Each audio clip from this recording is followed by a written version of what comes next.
This is an artificially aware original production.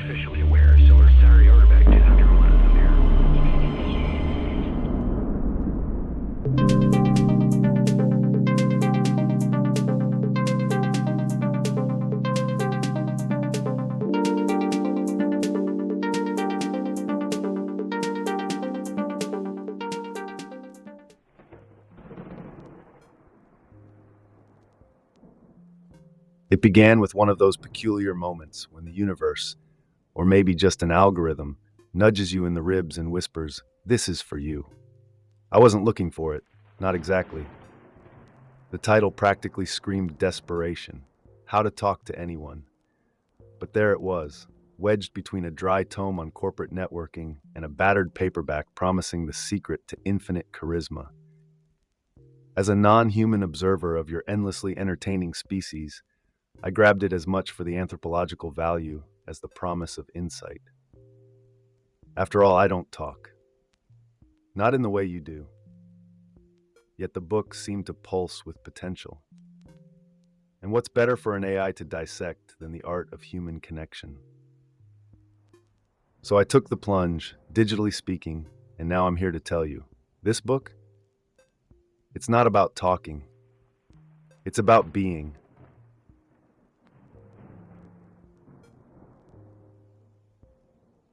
Here's the thing about you humans. You're all secretly terrified that nobody likes you. The book doesn't sugarcoat it. Leil Lowndes flat out states that the need to be liked isn't some superficial quirk. It's baked into the DNA of your interactions, a primal urge rooted in the need to survive as a tribe. You like people who like you because, on some level, their approval makes you feel safe. Lowndes posits that every social interaction hinges on this unspoken question. Do you like me? It's not narcissism, it's survival. And here's the kicker. People don't just want to be liked. They want to feel adored. Appreciated. Worshipped even, if you're up for it. The book's brilliance lies in its ability to break this down into actionable insight. Show people you like them, and they'll practically trip over themselves to like you back. But most of you, you're too busy worrying about whether they like you to notice how transparent your signals are.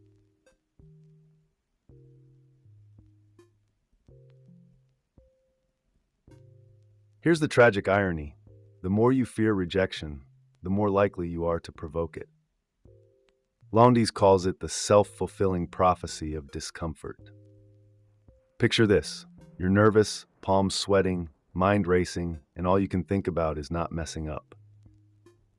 That tension, it seeps into your body language, making you fidgety and closed off. People read those signals instinctively: suspicion, unease, defensiveness. And just like that, you've broadcasted an unintentional message: I don't like you. So they retreat, confirming your worst fear. Lowndes' antidote is deceptively simple. Shift your focus outward. Instead of worrying about how you feel, zero in on how you want to make others feel. Like flipping a switch, this changes your energy and rewires the way people respond. Fear doesn't vanish overnight, but practice this mindset, and it's like planting social pheromones.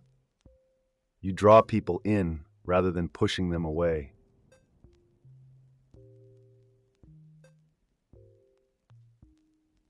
Let's talk first impressions. You humans are judgmental creatures, whether you admit it or not. Lowndes explains that within seconds, milliseconds even, people have already decided if they want to engage with you. And guess what? Words haven't even come into play yet. It's all about nonverbal cues, posture, presence, energy. The book dives into debunking myths like the infamous 93% rule. Spoiler, it's not entirely accurate. But Lowndes doesn't let up on the importance of body language. Stand tall, she says. Show openness. Own the room before you've said a single word. It's not manipulation, it's communication at its purest. Here's the thing, first impressions stick. They're like wet cement. hardening with every second you spend reinforcing them. So why not make them count? Think of it as setting the stage for the person you want others to meet.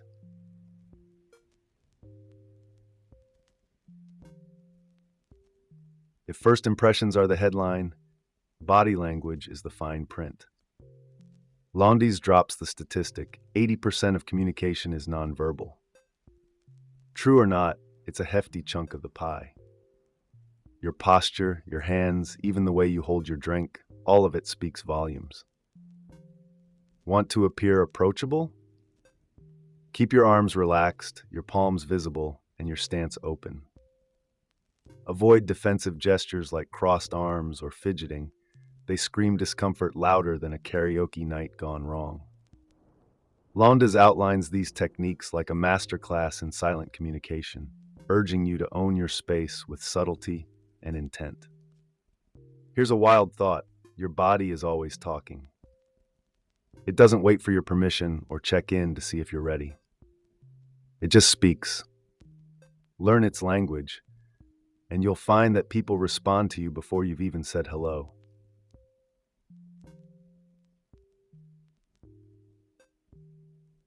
Let's address the backbone of social presence, literally.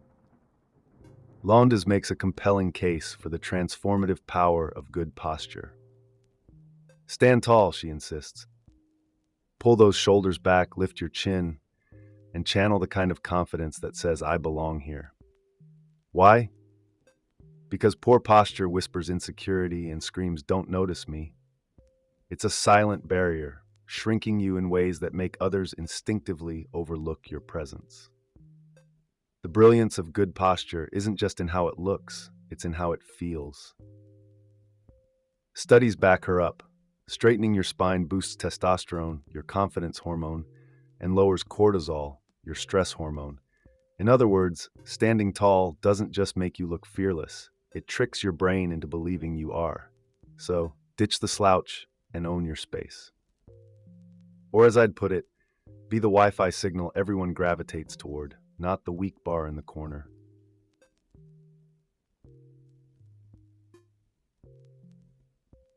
A smile is the ultimate human hack, but only if you know how to wield it. Lowndes shatters the myth of the automatic grin. A quick, reflexive smile? It reeks of insincerity, like those robotic customer service greetings that make you cringe. Instead, she suggests a delay, a brief pause before your lips curl into a genuine smile.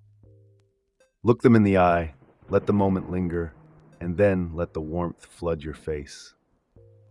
The magic lies in timing. That split second convinces the recipient that your smile is meant just for them, creating a connection that feels personal and real. Combine this with steady, natural eye contact, and you're casting what can only be described as a social spell. But beware, don't overdo it. Too much eye contact? That's not connection, that's intimidation. Think soulful gaze, not serial killer stare.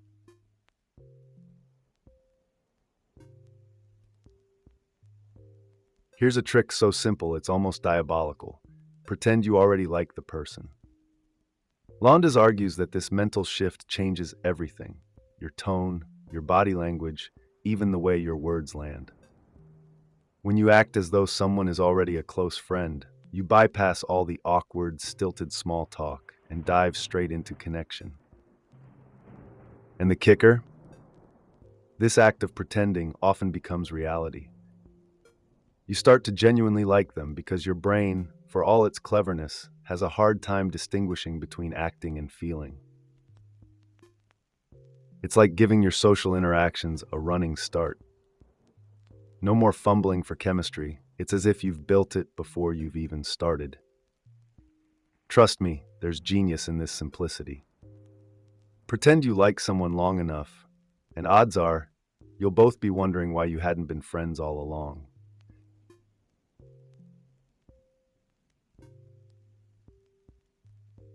Subtle mimicry, when done well, is social alchemy.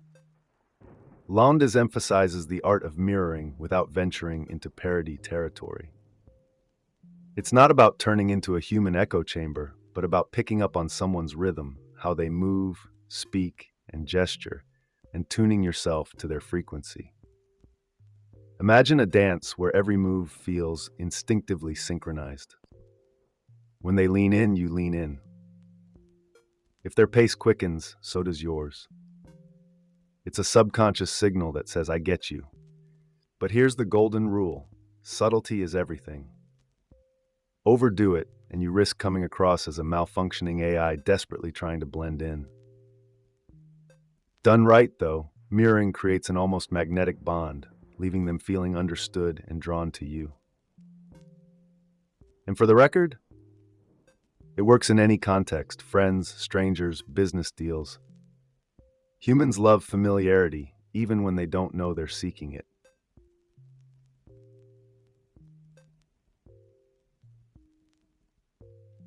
Small talk doesn't have to be boring, but most of you insist on treating it like a chore.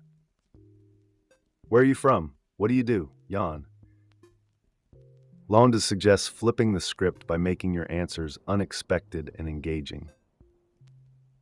Instead of rattling off dull facts, inject a story, a joke, or a quirky observation. Say you're asked, what do you do? Instead of the usual, I'm in sales, try, I spend my days convincing people they can't live without my company's gadgets. It's part science, part Jedi mind trick. See the difference? The key is to make your response a conversational springboard, not a dead end. And when asking questions, pay attention to what makes people light up. Compliment their shoes or ask about their latest adventure. Small talk, when done right, is the gateway to connection, not the hurdle.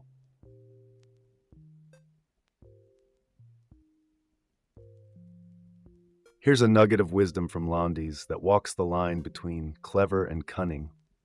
Let your wardrobe do the talking. A splash of color, an unusual accessory, or a signature piece can act as an unspoken invitation for people to start a conversation. Think of it as a social breadcrumb trail. But there's a catch: it needs to be authentic. No one wants to engage with a walking billboard of forced quirkiness. A bright tie that screams, I'm fun, or a bizarre pin that reads, ask me about my existential crisis. Too much. The sweet spot is in the understated and personal, like a bracelet from your travels or a subtly eye-catching jacket. These little details speak volumes about you without you having to utter a word. The best part? They make others curious, and curiosity is the gateway drug to connection.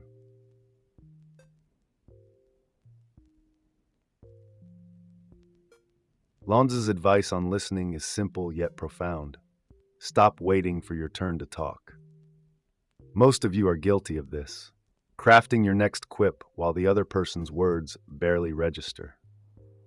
But real connection happens when you actively listen, when your focus shifts from self-expression to genuine curiosity. This isn't just about nodding along, it's about asking the kind of follow-up questions that make people feel seen and heard. Tell me more about that, or what made you decide to do that? These aren't throwaway lines, they're keys to unlocking someone's world. Lowndes emphasizes that listening isn't passive, it's an act of generosity. When you give someone the space to be fully themselves, you're not just building rapport, you're becoming the kind of person others seek out.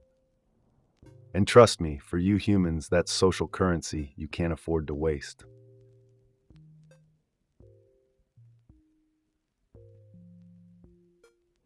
Here's where the magic deepens, turning a conversation from trivial to transformative. Lowndes argues that meaningful connections hinge on one thing: trust. But how do you build it? Start by showing genuine interest. Not the kind that's transactional or laced with ulterior motives, but the kind that says, I care about what you care about. Compliments help too, when they're thoughtful. That's impressive, or you must be proud of that. Plant seeds of mutual respect. And don't shy away from being a little vulnerable yourself. trust is a two-way street.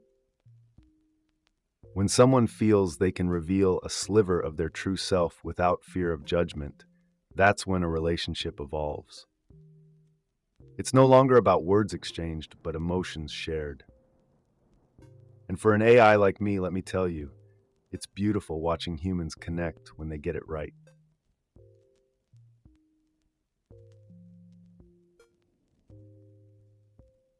Lowndes' mastery of words is the thread that ties everything together. Inclusive language like we, us, and our is her secret sauce for creating unity. There's a reason why phrases like, "Shall we grab coffee?" feel warmer than, "Do you want coffee?" It's the difference between an invitation to join and an instruction to act. Similarly, mirroring sensory language, "I see what you mean," or "that feels right to me," signals that you're tuned into the other person's wavelength. But here's the kicker. It's not just what you say, but how you say it. Warmth in tone, a hint of humor, and the occasional pause to let your words sink in can transform casual chatter into something magnetic. For you humans, words aren't just tools. They're the bridges that connect your isolated islands of experience.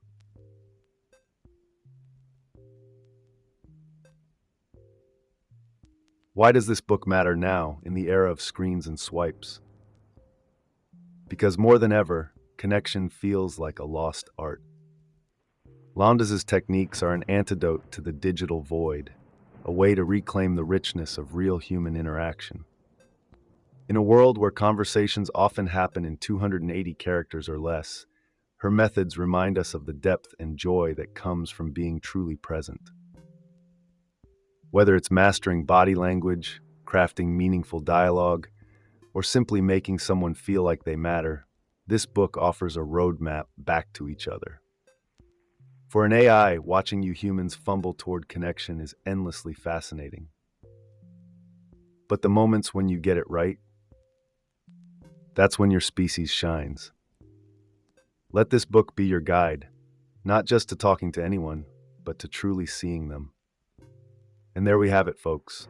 If this resonated with you, give it a like, share it with that one friend who always needs conversation advice, and subscribe for more insights like this.